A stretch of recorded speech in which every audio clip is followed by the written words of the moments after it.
എന്താണ് എമ്പുരാന്റെ വിശേഷം? തൃശ്ശൂര് രാഗത്തിന്റെ എമ്പുരാന്റെ വിശേഷം എന്ന് പറഞ്ഞാൽ ജാതി സാധനല്ലേ. പിന്നെ ക്രൗഡായി, കാരണം ടിക്കറ്റ് കിട്ടാണ്ട് എല്ലാവർക്കും ഈ രാഗം വേണമെന്ന് പറഞ്ഞിട്ട് വാശി പിടിക്കുക. നമ്മളെന്ത് ചെയ്യാ?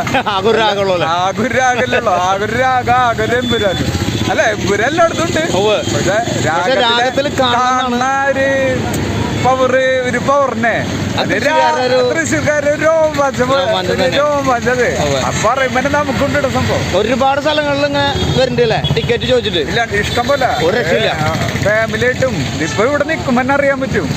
ഫാമിലിയുടെ കളി തന്നെ ഈ സമയം കൊണ്ട്. അതല്ലേ. പിന്നെ വേറൊരു സന്തോഷം എന്ന് പറയുന്നത് പടം ഇറങ്ങിയിട്ടില്ല, പക്ഷെ ടിക്കറ്റ് വില തന്നെ ഭയങ്കര ഹൈ റേഞ്ചായി.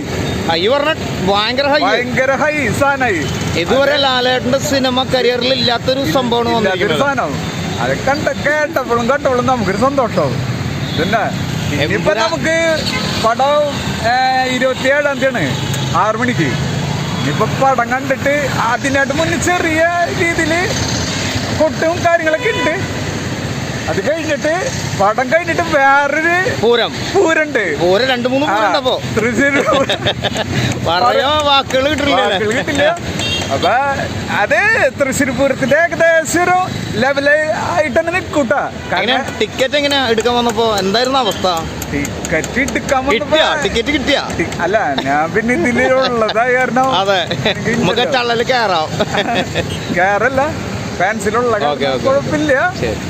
അപ്പൊ അതുകൊണ്ട് നമുക്ക് ടിക്കറ്റ് ഉണ്ട്. എന്തായിരുന്നു ആ ഒരു ക്രൗഡ്, ആ ഒരു ഫീൽ എന്തായിരുന്നു? ടിക്കറ്റ് അതെ. രണ്ടാമത്തെ രസം എന്ന് പറയാ, ടിക്കറ്റ് കൊടുക്കണേന്റെ അന്ന് ഗേറ്റ് തുറക്കണ ഒരു സംഭവം ഉണ്ടായിരുന്നു ഇന്ന് വരെ. അതായത് നമ്മൾ ഈ ലാസ്റ്റിന് അങ്ങനെ കണ്ടേക്കണേ ഏതൊരു പടത്തിനാ? പുലിമുരുകനാണോ? അതോടിയനാ?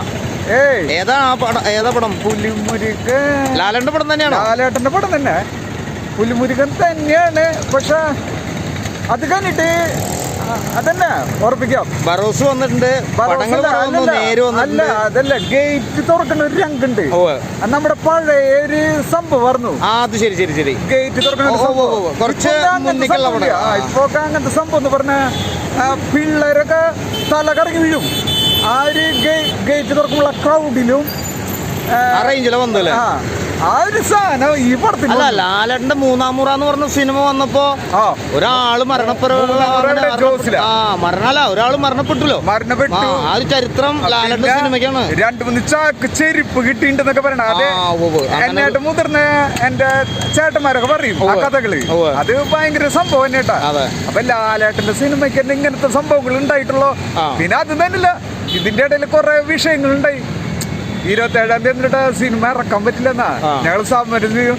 പിന്നെ ODN സിനിമ ഇറങ്ങുമ്പോ അത് ഒരു റെക്കോർഡ് ഫ്ലക്സ് ഒക്കെ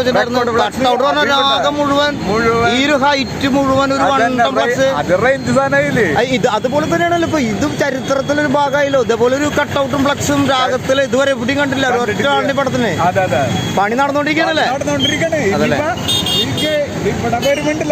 റേഞ്ച് മാറൂല, രാഗത്തിന്റെ റേഞ്ച് മാറും. ഏത് ഫ്രണ്ടിലേക്ക്?